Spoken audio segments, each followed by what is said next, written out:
Hi friends, welcome to Pappus kitchen.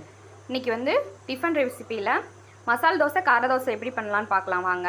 இப்போ மசால் தோசைக்கு வந்து ரெடி பண்ணிக்கலாம். நான் 3 பொட்டேட்டோவை பாயில் பண்ணி எடுத்து வச்சுருக்கேன். ஒரு ரெண்டு பெரிய வெங்காயத்தை வந்து பொடிசாக கட் பண்ணி எடுத்து வச்சுருக்கேன். சீரகம், கடுகு, 2 பச்சை மிளகாய், கடலப்பருப்பு, 1/2 டீஸ்பூன் மஞ்சத்தூள், 1/2 டீஸ்பூன் பெருங்காயத்தூள். ஸ்டவ் ஆன் பண்ணி பேன் ஹீட் பண்ணிக்கலாம். இப்போ எண்ணெய் விட்டுக்கலாம். ஹீட் ஆயிடுச்சு. கடுகு சீரகத்தை போட்டுக்கலாம். கடலப்பருப்பு, பச்சை மிளகாய் சேர்த்துக்கலாம். கருவேப்பிலை போட்டுக்கலாம். இப்போ வெங்காயத்தை ஆட் பண்ணிக்கலாம்.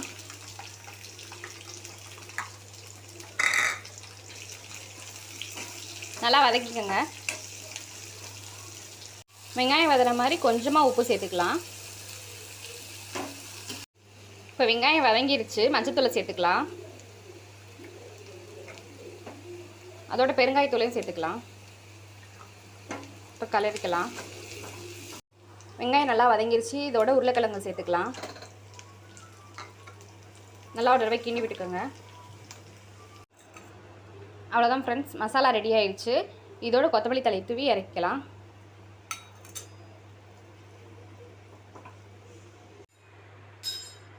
இப்போ சிம்பிள் கார சட்னி எப்படி பண்ணுறதுன்னு பார்க்கலாம் வாங்க. ஒரு பெரிய வெங்காயம், 3 தக்காளி அரைச்சி வச்சுருக்கேன். கடுகு, கருவேப்பிலை, 2 பல் பூண்டை வந்து சின்ன சின்னதாக வெட்டி வச்சுருக்கேன். 2 டீஸ்பூன் வந்து குழம்பு மிளகாத்தூள். இப்போ கார சட்னிக்கு தாளிச்சிக்கலாம். ஸ்டவ் ஆன் பண்ணி பேன் ஹீட் பண்ணி எண்ணெய் விட்டுக்கோங்க.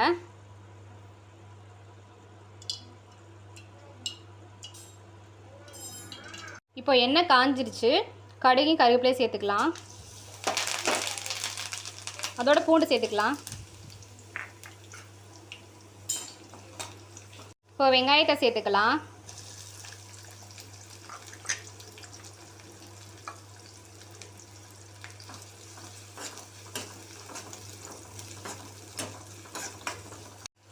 இப்போ வெங்காயம் நல்லா வதங்கிருச்சு. இப்போ அரைச்ச தக்காளியை சேர்த்துக்கலாம்.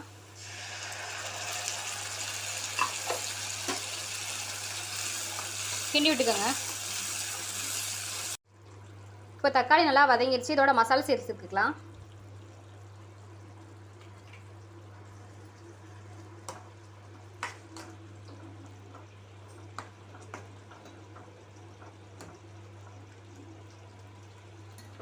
அவ்வளோதாங்க. இப்போ தக்காளி சட்னி வந்து கொதிக்கட்டும். இப்போ கார சட்னி நல்லா கொதிச்சிருச்சு. சைடில் நல்லா எண்ணெய் பிரிஞ்சிருக்கு பாருங்கள். அவ்வளோதான் ஃப்ரெண்ட்ஸ். கடைசியாக கொத்தமல்லி தழையை போட்டுருவோம். அவ்வளோதான் ஃப்ரெண்ட்ஸ், கார சட்னி ரெடி ஆயிடுச்சு.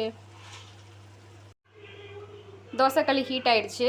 இப்போ தோசை விட்டுக்கலாம்.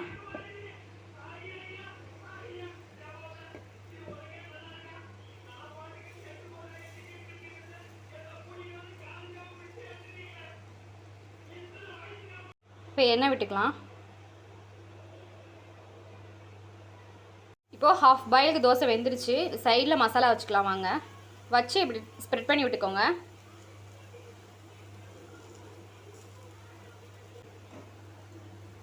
கொஞ்சம் ஆயில் விட்டுக்கலாம். ஒரு நிமிஷம் மட்டும் இப்படி இருக்கட்டும். இப்போ அப்படியே திருப்பி போட்டுக்கலாம்.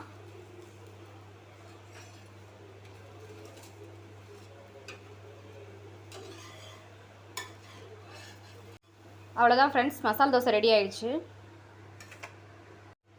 இப்போ கார தோசை சுட்டுக்கலாம் வாங்க. பேன் ஹீட் ஆயிடுச்சு. தோசை சுட்டுறலாம்.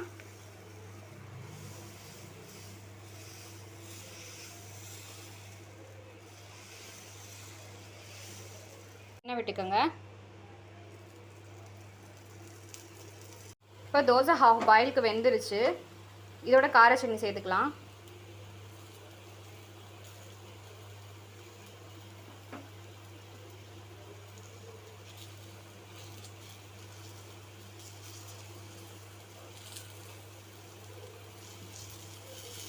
அவ்வளோதான் ஃப்ரெண்ட்ஸ், இப்படி இதை திருப்பி விட்டுக்கலாம்.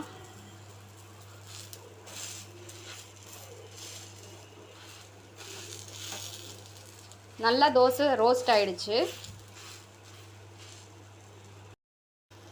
இப்போ இதை பிளேட்டில் மாற்றிக்கலாம். இப்போது மசால் தோசை கார தோசை ரெடி ஆயிடுச்சு. இது ரெண்டுக்கும் கத்திரிக்காய் கட்டா வந்து ஒரு நல்ல காம்பினேஷனாக இருக்கும்.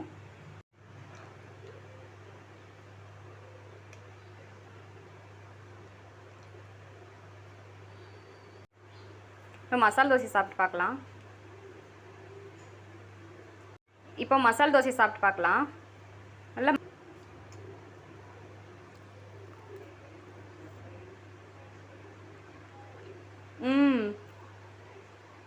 இந்த மசால் தோசை வந்து கட்டா கத்திரிக்காயோட தொட்டு சாப்பிடும் போகும்போது மசாலும் நல்லா காரமாக நல்லா இருக்குது.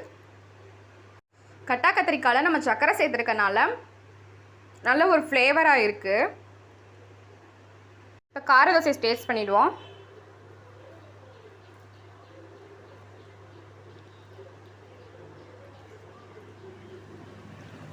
கார தோசை வந்து நல்லா ஸ்பைஸியாக இருக்குது, நல்லா ரோஸ்ட்டாகவும் இருக்குது.